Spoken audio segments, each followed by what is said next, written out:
मन मंदिरा गजर भक्तीचा.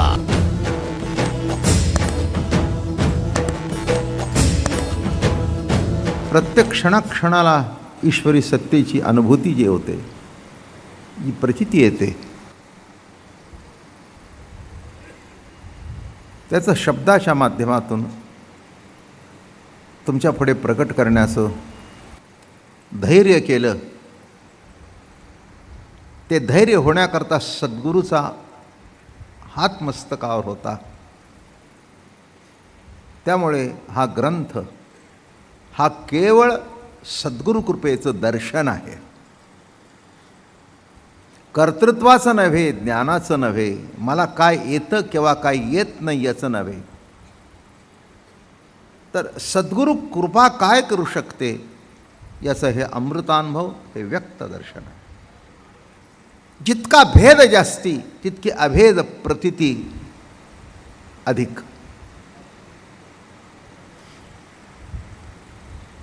उदाहरणार्थ सहज बोलता बोलता सुचलं ते सांगतो.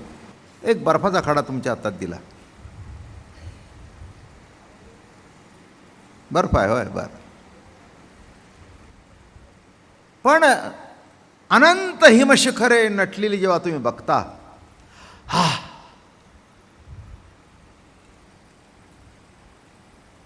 कैलास, बद्री, केदार, बरं का,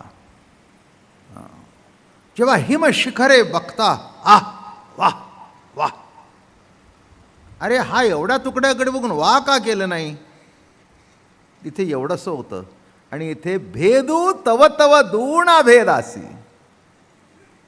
जितका त्या बर्फाचा विलास अधिक तितकी अद्वैत प्रतीती अधिक. शिखर अनेक, दर्शन बर्फाचंच, पण निन्याळ्या रूपाने झालं म्हणून आनंद अलौकिक. म्हणून घरातला बर्फ बघून कधी हा केला का तुम्ही? नाही. म्हणून त्याला हिमालय म्हणतात. हिम म्हणजे बर्फ, त्यांचं आलय घर, संपूर्ण डोंगर भरलेले.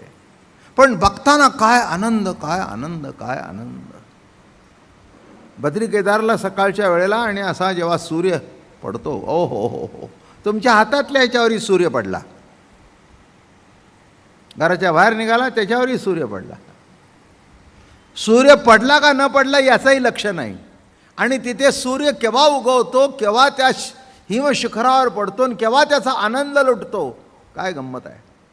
म्हणजे विविध रूपाने, विविध आकाराने जेव्हा ते हिम अनेक रूपाने प्रगट होतं, तसं द्वैत तैसेचे अंगण अद्वैत ओळगे. पण शेवटी एकच प्रतीती असते की हे जे सगळे डोंगर आहेत ते बर्फाचे आहेत, नाही का? नावं निराळी आहेत. कांचनगंगा, अमक गंगा, तमक, नावं निराळी आहेत. पण शेवटी हिमच, शेवटी बर्फच. तसं द्वैत तसेचे अंगण अद्वैत ओळगे आपण. आणि भेदू तव तव दूणा भेदासी. इथे कोणी स्त्री असेल, कोणी पुरुष असेल, कोणी वृद्ध असेल, कोणी तरुण असेल, पण तुम्हाला सगळ्यांना एक नाव आहे, श्रोता. काय नाव आहे इथे? नाही, पहिल्या रांगेतले बसलेले काय निराळे का मागचे निराळे, असं काही नाही. इथे बसलेलाही श्रोताच, पुढे बसलेलाही श्रोताच, अगदी शेवटी टोकाला बसलेलाही श्रोताच. सर्वांच्या ठिकाणी श्रोत्याचं दर्शन आहे. पण ते इतक्या रूपाने घडतं म्हणून त्याच्यातला आनंद काही वेगळा आहे. आनंद काही वेगळा आहे. तसं द्वैत तसेचे अंगण अद्वैत ओळगे आपण. भेदू तव तव दूणा भेदाशी. जव जव उमटे भेदू तव तव दुणावे अभेदू. म्हणजे भेदाचे छंद स्वादू अपलाचिला आहे. जितका जितका भेद जास्ती तितकी त्याची अलौकिक प्रतीती जास्ती. अहो अभेद ऐता स्वभाव परिभेदे संधी दुणावे. विवरणासी पावे अवसरू वा. अहो अभेद हा त्याचा स्वभाव आहे मूळ. पण द्वैताच्या रूपाने तुम्हाला त्याच्याबद्दल बोलता येतं. आता निर्गुणाबद्दल काय बोलणार?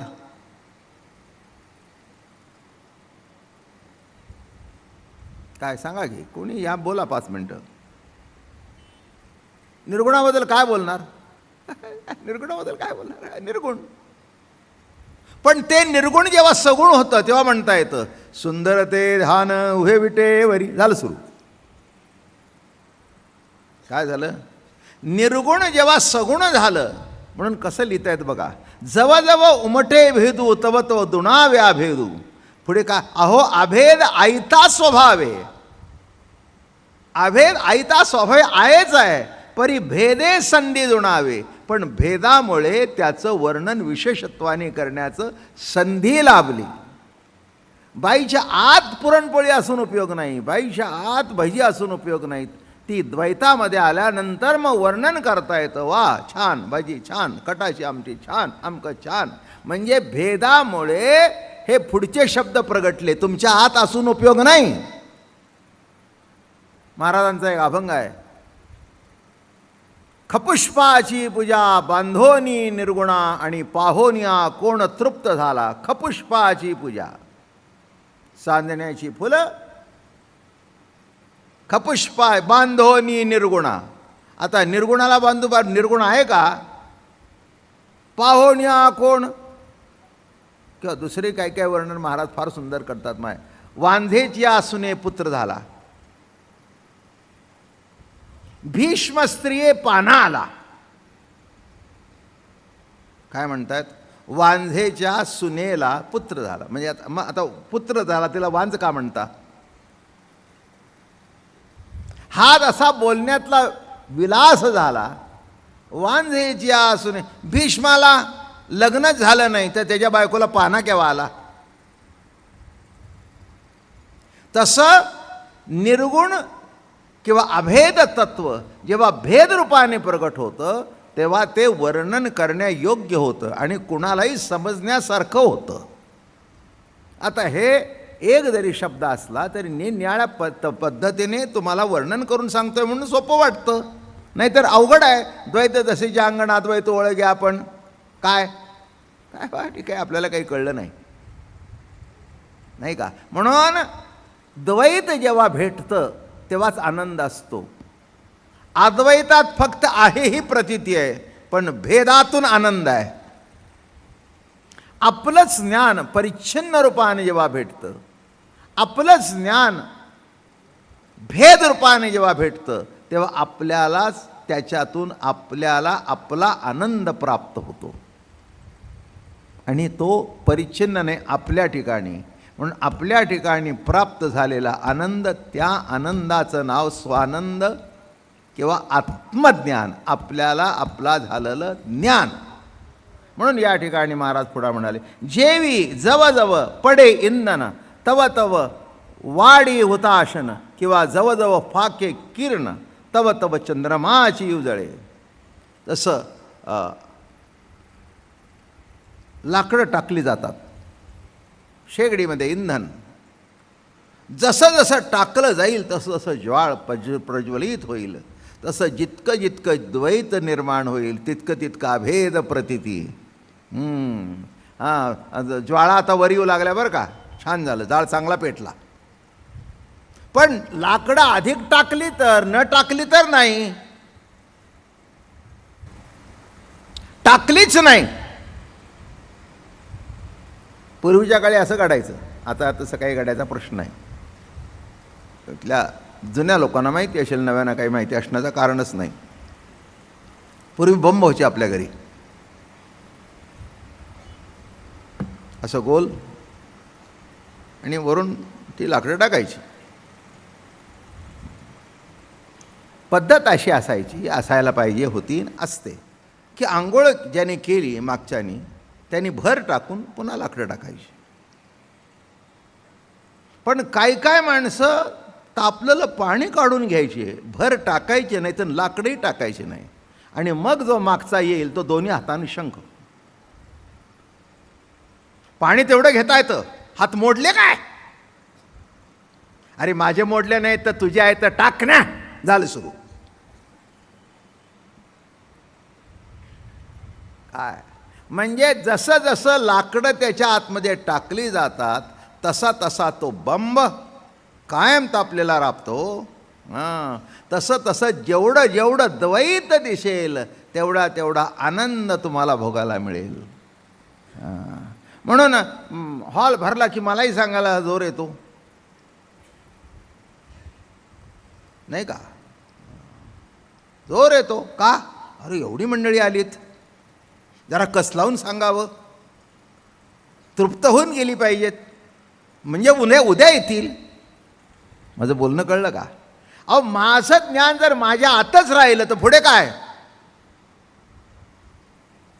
पुढे काय? मी जर इथे 1 तास मौन धरून बसलो तर उद्यापासून किती लोक येतील? ते म्हणले, वा महाराज, मौनच धरायचं तर तुम्ही तुमच्या घरी जा, आम्ही आमच्या घरी. ही भानगड कशाला, नाही का? ही भानगड कशाला? हां, म्हणून या ठिकाणी श्रोते जमले, हॉल भरला, म्हणजे बाबा महाराजांना सांगायला उत्साह असतो. कारण का? एकच, आता नीट लक्षात घ्या, दृष्टांत एकच, पण ऐकणारे हजारो. एकच शब्द एका वेळेला हजारो कानामध्ये जातो. एकच सिद्धांत एकाच वेळेला एका क्षणात हजारो कानात जातो. कळलं का? कान हजारो, शब्द एक, एक अनेक कानामध्ये गेला. हां, आणि तुम्ही जसे तिकडून शेवटी टाळी वाजते, वा वा वा. माणसं म्हणेल, म्हणजे तुम्हाला टाळ्या वाजवायला आनंद वाटतो, मग काय रडत बसू का टाळ्या वाजवल्या म्हणून? माझं बोलणं कळलं का? अहो, मनुष्याचा स्वभाव आहे, कोणत्याही गोष्टीला प्रतिसाद मिळाला की आनंद वाटतो. मन मंदिरा गजर भक्तीचा.